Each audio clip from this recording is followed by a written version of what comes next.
इंतखाबात आईनी मुद्दत में कराने के लिए पेशावर हाई कोर्ट में दरख्वास्त। 2 रुकनी बेंच ने इब्तदाई दलाइल के बाद तहरीरी हुक्मनामा जारी कर दिया।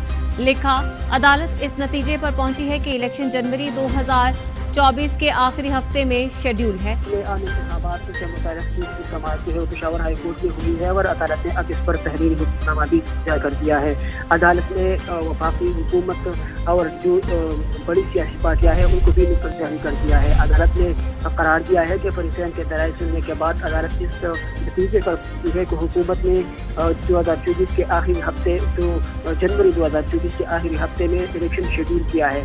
सियासी जमातें जो बड़े स्टेक होल्डर है उनको इस केस में फरीक नहीं बनाया गया है।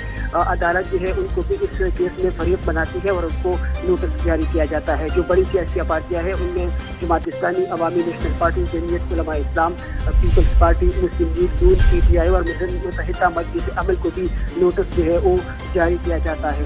अदालत ने करार दिया है कि जो सियासी जमातों के जनरल सेक्रेटरी से इलेक्शन कमीशन का जो नुमाइंदा है वो उनसे खत किताबत करके एड्रेस जो है वो 3 दिन के अंदर अदालत को फराहम करे ताकि उनको नोटिस जो है वो जारी किया जाए।